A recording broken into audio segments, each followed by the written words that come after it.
But check this out. And you all Jehovah's Witnesses, you all familiar with this.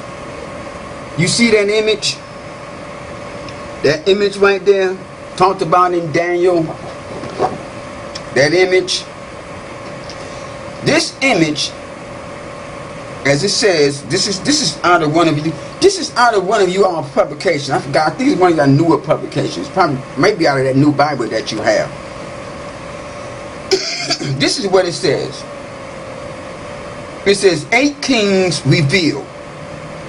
It says taken together the Bible books of Daniel and Revelation not only identify 8 kings or human rulerships, but also show the sequence in which they would appear. We can decipher those prophecies as we understand the very first prophecy recorded in the Bible. Yeah, these are all prophecies about, and this depicts the world powers. All the world powers.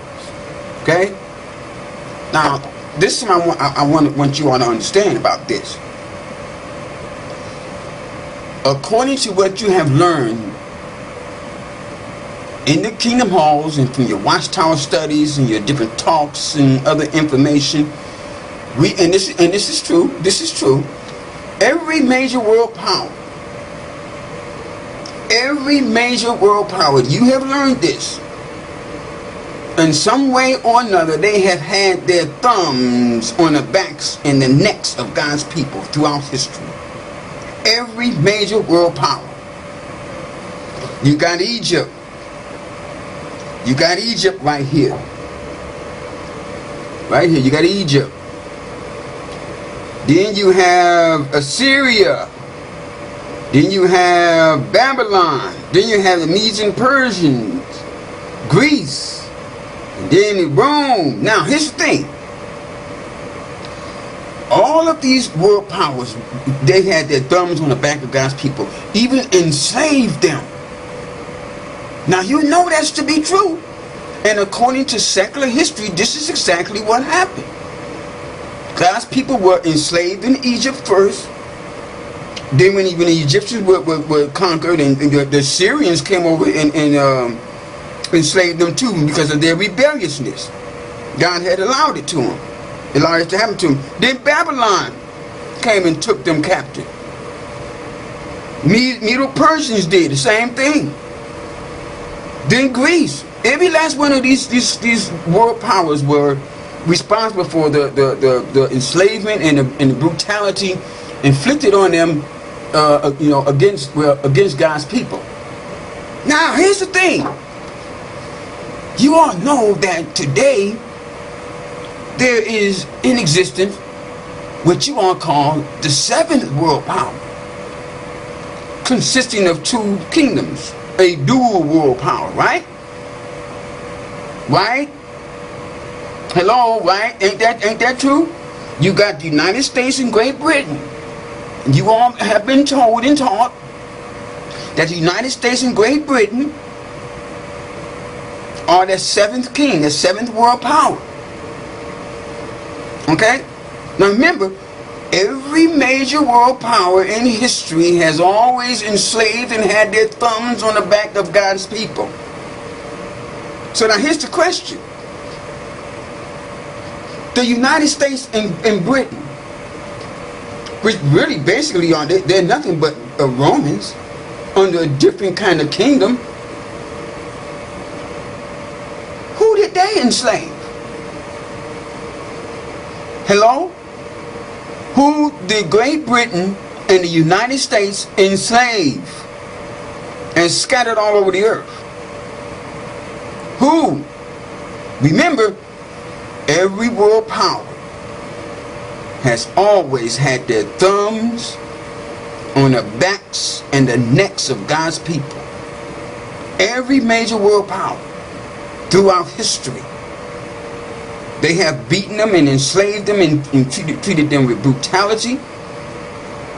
So who has this 7th king that you call Great Britain and the United States? And I agree with this. Who did they enslave? Who did they enslave? You have it right here. This is what you're looking at. You're looking at it. You're looking at this here. You're looking at it.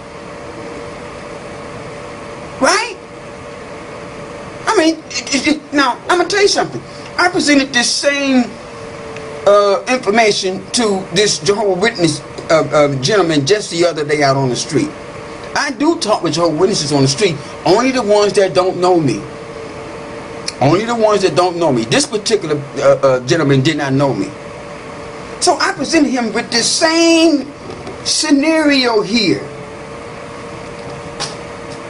I asked him, I said, what has always happened to God's people every time they rebelled against him?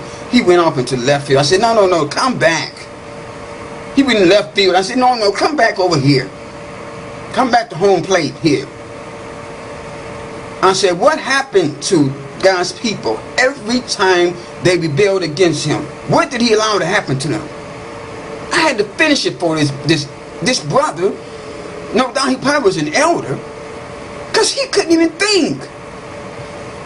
I said, look, every time they rebelled against God, he allowed them to be taken into captivity and enslaved, into slavery. Right? I said, think about it. The Egyptians, Babylon, Assyria, the Medes and Persians, I went on down the line. And he agreed. This man agreed with that. This is a well indoctrinated Jehovah's Witness elder. I believe he was an elder. And he agreed with me. He said, yeah, that's what happened. That's exactly what happened. I said, now let me ask you this here. We're living under a seventh king, a seventh world power now, right? He says, yeah. And I put the question to him. He's a black brother. He's a black man. I'm trying to wake him up. I'm trying to wake up his mind and help him to see who he is and how he's been misled. So I just put the question to him. I said, now we live under the United States and Great Britain. The seventh kingdom, dual world power. He said, yeah, he agreed. So I said, now let me ask you this here.